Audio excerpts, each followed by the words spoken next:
Good afternoon. My name is Junmo Kim. I'm from Miami House Church, shepherded by Shepherd Daniel Lee. I'm currently serving in the praise ministry, the All Nations Worship Service ministry, or preparation ministry, and the relational evangelism ministry. Today I'm honored to have the opportunity to share about my experience during the short-term mission trip to Madagascar.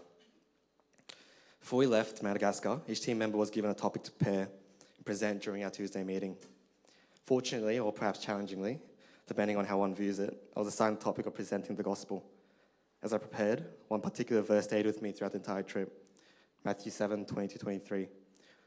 On that day, many will say to me, Lord, Lord, do we not prophesy in your name, and cast out demons in your name, and do many mighty works in your name?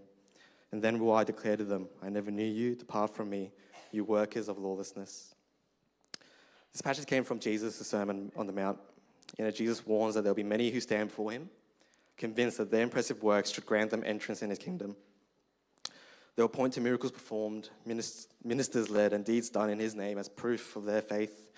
Yet Jesus declares that such people have deceived themselves, believing that their actions were truly done for God, when in reality their hearts were far from him. I didn't want my experience in Madagascar to be driven by the wrong motives. If I feared serving in a way that appeared outwardly faithful, yet was inwardly disconnected from Christ. For that reason, the most urgent work that I needed to do before stepping onto the mission field wasn't logistical, but an examination of my own heart. It became a season of searching myself for the Lord, of asking whether I was truly walking in the faith, and whether my service would flow from genuine love for Christ, rather than from duty, pride, or desire to be seen. After sharing my presentation with the mission team, one question stayed with me and continued to challenge my heart: the gospel. More specifically, I wrestled with this thought: how are we able to share to the people of Madagascar about the good news in such a short time? Was it truly possible for us as visitors who would only be there for a brief moment in their lives to communicate something so deep, eternal, and life-changing? This question lingered with me, shaping the way I approached every day of the mission trip. On our second day in Madagascar, while we traveled to visit the Kani village for the first time, I began to feel very sick. As the van moved along the uneven roads, I tried to enjoy quietly, hoping not to draw any attention or concern from anyone. In that moment, all the reflections I'd carried with me, the desire to guard my heart, to serve with right motives, to hold onto the gospel, seemed to slip away. Instead, my mind filled with regret, I found myself thinking, maybe this short-term mission wasn't for me. How could I have thought that it was sensible for me to travel 35 hours to another country with such a sensitive stomach? Regrettably, as the motion sickness grew worse, a quiet fear began to form in my heart. I was no longer thinking about ministry or about sharing the gospel or even about the people we had come to serve. All I could focus on was trying to not get sick. My thoughts narrowed to a single goal: just make it through without vomiting. Yet despite the discomfort, the moment eventually arrived. The van stopped. It was time for our team to meet for the very first time the people whom the missionaries had been serving at the Kani Center, and to witness with our own eyes the conditions in which they lived. As we stepped off the bus, I sensed that whatever we were about to see would not leave us unchanged. When the metal doors finally creaked open and each team member stepped through the other side of that wall, I was still trying to steady myself, holding on to whatever strength I had left. But that moment I crossed the threshold, my feet touched the ground to the other side, something shifted inside me. Everything changed. The dizziness faded, the urge to vomit was gone. Instead, my mind was overwhelmed by what stood before me. The rusted sheets of metal that had been pieced together into shelters they called homes. The endless piles of rubbish they sifted through, hoping to find something, anything that they could clean and sell. The torn and weathered clothing hanging from their small frames, and the scraps of goods they gathered to make a meal for the day. It was heartbreaking. While other team members introduced themselves, spoke with locals, and embraced with children, all I could do was stand and watch, struggling to hold back tears gathering. I didn't know how to carry the weight of what I was seeing. Then for a brief moment, my eyes met the eyes of a young child. He gave me a quiet smile, gentle, warm, and so sincere, and I smiled back, but only for a moment, before I had to look away and pretend that everything was fine. In that moment, a new question pressed deeply upon my heart. If the greatest gift we carry is the good news, how could such a beautiful message be shared here? How could the gospel, the message that brings eternal life, take root in the hearts of people who might understand even the simplest words or images we use to explain? Later, as we sat for lunch with the missionaries, a deep and heavy burden settled in my heart. I couldn't stop thinking about the people we had met, and the questions that have been stirring within me since the moment we arrived. I long to understand how the gospel was shared in Madagascar, especially among those who lived with such hardships and so few resources. After wrestling silently with my own thoughts, I gathered the courage to ask the missionaries, Missionary Wendy, during your years serving in the land of Madagascar, have you witnessed anyone receive Jesus Christ? Have you seen any fruits? She listened quietly. The room grew still. For a moment, no one spoke. Then she finally began to share, and as we listened to both missionaries reflect on their years of labor, I was humbled. I realized painfully that I'd come to Madagascar thinking I understood how to share the gospel. I had studied evangelism. I had seen and used gospel tracts in relational evangelism. I watched countless apologetic videos. I read books, listened to podcasts about defending the faith. I believed that these tools, valuable as they were, would make sharing the gospel clear, structured, and effective here as well. But in that moment, I faced the truth. It was not simple. It wasn't easy. And I, despite all my preparation, didn't know what to do. Language barriers, cultural differences, unfamiliar worldviews, everything I thought I understood suddenly felt so inadequate. I felt lost, small, and underprepared before the reality of the mission field. I knew in my mind that nothing could stand as a barrier for the gospel. The power of Christ is not limited by language, education, or intellectual ability. Salvation doesn't depend on a person's capacity to reason, but on the grace of God who opens the heart. I believed this. But yet standing there, listening to the missionaries, seeing the hardships before my eyes, witnessing the depth of need, I found myself wrestling with the question I never truly confronted. If the gospel is for all people, what does Scripture say about those who can't fully understand in the ways that we are accustomed to explaining it? How does God work in places where our words and methods were so limited or seem so limited? I knew the answer had to be found not in my assumptions, but in the Word of God. As I continued to reflect, I came with the greater clarity that fruitfulness belongs to God alone. The Apostle Paul writes, I planted, Apollos watered, but God gave the growth, 1 Corinthians 6:3. This truth comforted me. The measure of a faithful servant is not found in the visible or impressive results, but in obedience. In serving with a pure heart, trusting that God will bring his fruits in his time.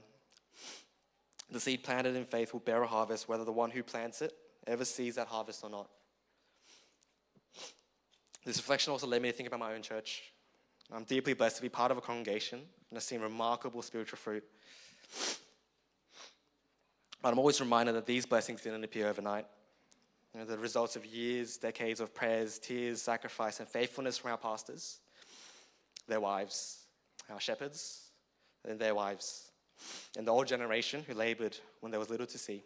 And we're now witnessing fruit that others sowed long before us. Before departing Madagascar, I spent a great deal of time reflecting on what it truly means for a Christian to be a witness. I recently read a book by Pastor John Mark Comer, and it challenged me deeply. It stirred in me a desire to live my faith as a witness of Christ's love, to be his light and his salt in every part of my life. And as the trip approached, I carried with me a question that I could not shake. What does it look like to be a witness in Madagascar? And during the 10 days we spent there, as I watched the missionaries serve with such patience and endurance, I began to understand more clearly what I had only grasped in theory. Through their lives, I learned what it meant to simply be a vessel for God's work. To an outside observer, the ministry of the Carney Center or the work done in Graceland might appear similar to any humanitarian effort, providing meals, cleaning the children, teaching them, and caring for their needs. But as I observed more closely, I realized it was far more than that. It was not just the works of their hands that stood out, but the heart behind it. A love shaped by Christ, a steadfastness sustained by prayer, and a hope rooted in the gospel. They're not serving merely to improve conditions, but to point towards an eternal kingdom. You are the light of the world, a city set on a hill that cannot be hidden. Neither do people light a lamp and put it under a basket. Instead, they put it on a stand and give it light to everyone in the house. In the same way, let your light shine before others, so that they may see your good works and give glory to the Father who is in heaven. Matthew 5:14-16. During the trip, and even after returning to Australia, I found myself saying this often. In my eyes, the missionaries were beautiful as they served the Lord. To me, they reflected what it meant to be a light of the world. It merely wasn't service, but love. A love that didn't come from human strength or compassion alone. It was a love that flowed from God himself. A love born from the truth that the Father gave his one and only Son. A love so great that it changed both the one who gives and the one who receives. This, I came to understand, is what it meant to be a witness. To others, the work may appear small or ordinary. It may not produce visible fruits within the time that the missionaries served them, but I was convinced that every act of care, every prayer spoken, every tear that was shed, and every meal given was under God's sovereign provision and eternal plan. That through this love, the children experienced something more than kindness. They encountered a truth written upon their hearts. There is a God, one God, who sent one man, Jesus Christ, for them. Once again, God humbled me in Madagascar. I spent so much time worrying about my ability to share the gospel effectively, whether I would have the right words, the right explanation, the right understanding. But as we visited a local Malagasy church and witnessed fellow believers worshiping in their own language, and as we saw teachers and co-workers pouring themselves out for the children, I came to understand and realize something more profound. God was already working in this land long before. I still vividly remember the worship at that church. There was only a small weathered keyboard and 3 microphones. The sound systems were simple, but the praise was so beautiful. Their voices filled the rooms with sincerity and joy.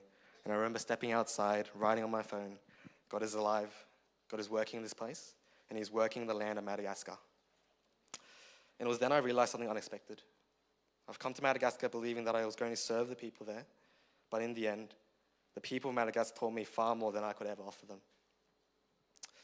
As I continued to observe the missionaries and the love they poured out for the children, together with the work of former missionaries, teachers, and co-workers who had served at Akani and Graceland before them, I began to see something unmistakable. The gospel had already taken root in Madagascar, and it is still transforming lives. God has been equipping and using countless faithful people in this nation, or in that nation, each playing a part in the story far greater than what any of us could see. The children who are cared for in these ministries have been given a hope that didn't come from material security, but from God himself. A hope that flows from the love of Jesus. And even now, when I remember their faces, I miss them. To me, they were genuinely beautiful. Their clothes may have been torn and dirty. Some had washed in unclean water. Some bore ticks on their skins or wounds that had remained untreated for days, perhaps even months. Yet when I looked at them, they were so warm. Their small, precious eyes, their gesture of welcome, their laughter, and even their shyness held a sense of warmth. I realized that although we went to Madagascar hoping to help and serve these children, God used these very children, these co-workers and these missionaries to minister to me instead. Despite being unable to afford food or sleep in a comfortable bed or enjoy what many would consider a normal childhood, they didn't see themselves as disadvantaged. There was no bitterness, no resentment, only a purity and innocence that humbled me. In my eyes, they were blameless and pure, children of God without fault in this crooked and broken world. They were shining, and I missed them. Whenever I was around the children in Madagascar, one passage of scripture kept returning to my mind, though at first I couldn't really understand why. At the time, the disciples came to Jesus and asked, "Who then is the greatest in the kingdom of heaven?" He called a little child to him and placed a child among them. And he said, "Truly I tell you, unless you change and become like little children, you will never enter the kingdom of heaven. Therefore, whoever takes the lower position of this child is the greatest in the kingdom of heaven, and whoever welcomes one such child in my name welcomes me." Matthew 18, 1-5. These children in Madagascar had no social status, no legal document, no authority, no rights, and no access to education or stable work opportunities. They were in many ways entirely dependent on others to survive and to be protected. Much like children in the time of Matthew's gospel, who had no position in society beyond their complete reliance on others. Yet Jesus calls me to become like these little ones, to lay down my pride, my self-reliance, my claim to status, and to look to God as my only hope and provider. In many ways, these children lived that reality daily. They had so little, yet their hearts were so full. In my eyes, they were innocent in a way that the world could not corrupt. I remember a small moment. One child was eating food with their hands, and the food had left his hands dirty. For him, this was ordinary. After he finished, I reached out for a high five, smiling. But he stopped. He looked at me with those gentle, beautiful eyes and slowly showed me his hands. He was telling me without words that he didn't want my hands to be dirty. He had nothing, no clean water, no proper sanitation, or even a clean set of clothes. Yet in that moment, he thought of me above himself. And I realized that it was not his hands that were unclean, it was my heart. And it made me reflect on myself and how I'm called to love to love like this for my house church members, to love like this for my church, to love like this for the world that God so loves. As I thought of my life back in Australia, I realized how comfortable I've been. I saw how easily I relied on my own status, my education, my financial security, instead of relying on God. When I watched these children pray, many of them prayed as though they had nothing else to cling to. Their prayers looked so desperate, but also full of utter trust. It was a kind of dependence on God that was both confronting and beautiful. And in that moment, I saw myself more clearly. In my pride, I'd been living like the prophet Jonah, so sure of myself, so confident in my own strength, so certain that what I knew was enough. Pride is a struggle I still face, and I've often trusted more in my own knowledge about God than in God himself. But the land in Madagascar and the mission fields where the missionaries have labored showed me how futile my strength truly is. It made me reflect on my own ministry now, and the ministry I hope to lead one day as a shepherd. If I rely on my own abilities, my own training, or even my own theology, what good is it? How quickly it becomes empty. I was reminded of the words of God spoken through Isaiah. Stop bringing meaningless offerings. Your incense is detestable to me. Isaiah 1:13. In Isaiah's context, the offering were required by the law, yet they became detestable because they were offered without a heart truly devoted to God. That passage confronted me. I realized that if I serve with a heart focused only on myself and not on God, then my service, my ministry, my worship, my very offerings wouldn't be a pleasing aroma to the Lord, but something empty and meaningless. I'm not sure if many people knew the real reason why I wanted to join the Madagascar mission trip. For me, from the very beginning, the reason was very simple. I wanted to visit the missionaries. I didn't care where the mission field was, how difficult the travel would be, or how costly the journey might be. I felt compelled to see them. A few years ago, during singles camp, missionary Wendy shared a testimony about her ministry in the Carney Centre.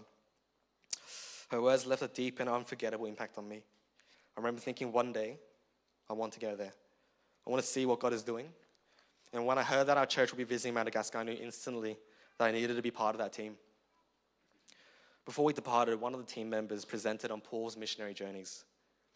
As I listened, I was reminded of Paul's epistles, or letters, especially the opening. To travel across the nation in Paul's time was unimaginably difficult. Even today with planes, it's still challenging to visit believers across the world. Yet Paul fought to maintain fellowship across distances. And whenever I read the introduction of his letters, I find them beautiful. They reveal a spiritual bond far deeper than any human friendship, a bond built on Christ, uniting believers as children of God. Romans 1:8-12, Philippians 1:3-8, 1 Thessalonians 1:2-4, Colossians 1:3-6, Ephesians 1:15-18, Philemon 1:4-7, Romans 16:3-5. To me, this was the relationship, the love, the fellowship of the early church. This was the heart I longed to carry with me to Madagascar. And our team prayed that we might embody the warmth of house church so that the missionaries might experience the joy of spiritual family once again. They are far from home. They're far from communities where they first encountered God, from the leaders who discipled them, from those who saw their faith grow. We could only imagine how difficult that must have been for them. And so we wanted our time with them to echo that affection, that unity that we see in Paul's letters. And some people may have wondered why we ate mostly Korean food with the missionaries at their home. But for me, that was the whole point. It was not primarily about cuisine. It was about fellowship. It was about cooking for them, eating with them, and being nourished together in body and soul. As Pastor John Mark Comer explains in his book, this practice of eating and drinking with people far from God is what the New Testament writers call hospitality. It is the love of the stranger, not the hate or fear of the other. It's the act of welcoming the outside in, and in doing so, turning guests into neighbors and neighbors into family in God. This is what those meals became, a picture of spiritual familyhood. This unlikely group of people, different personalities, backgrounds, ages, cultures, and stages of faith, all gathered under Christ. It reminded me of Pastor Song's recent sermon about Noah's Ark. Both unclean and clean animals entered together. In the same way, to me, God brought us imperfect, different, and still growing into one spiritual household. There was warmth, there was joy, and I loved every moment. I went to Madagascar like a child. It was my first mission trip, and other than immigrating to Australia, it was my first time leaving the country, my first time catching an airplane. I was naive, I was still learning. I wanted to sit at the feet of everyone, to listen, watch, observe, and treasure every moment.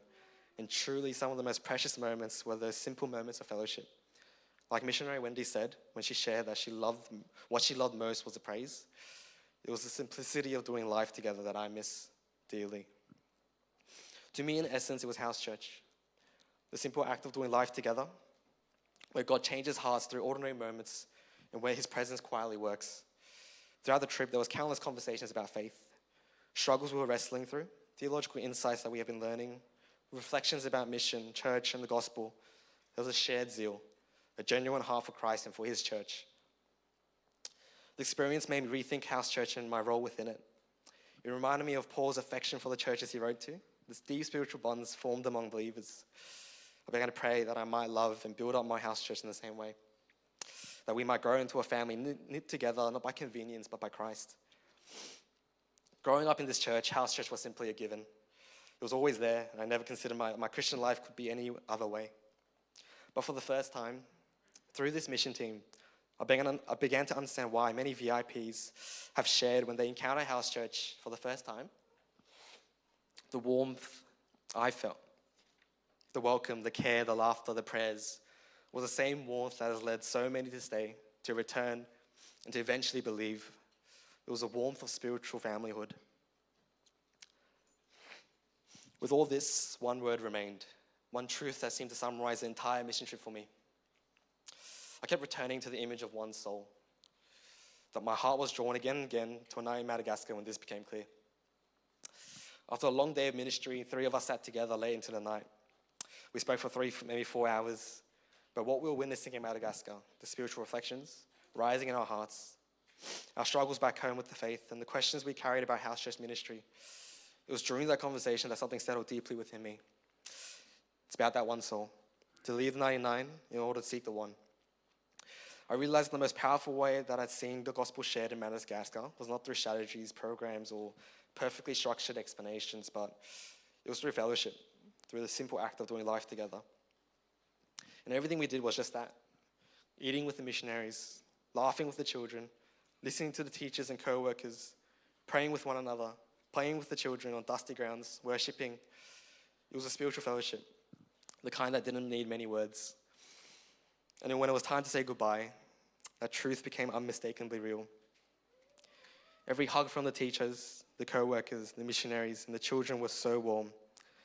Many of us could not communicate clearly in language, but the embrace we received from them said enough to find at home. It was not the kind of rest where one lies in bed for 16 hours, scrolling through a phone, numbing the mind with distractions, but instead it was a rest that came from being with Jesus while serving him. I found rest under the scorching sun of Graceland, playing with the children while the red dust clung to our feet and stained my white shirt. I found rest while sitting outside the missionary's home, listening to team members sing praise and speak as I looked over the water. I found rest in laughter, in prayer, in shared meals, in quiet moments, and in tears we try to hide when we said goodbye. I'm still learning how to find rest here in Australia, where distractions are plentiful and when the pace of life pulls my heart in 1,000 directions. To end, I want to say that the experience, the emotions, the grace, and the relationships formed in Madagascar are things I will never be able to truly and fully express with words. No testimony could ever capture the depth of what God allowed me to see and experience there. To the missionaries, to the teachers in Madagascar, to Dunji, and to the children, I miss you all. And to our church, thank you for sending us and for praying for us. Thank you for listening, and God bless.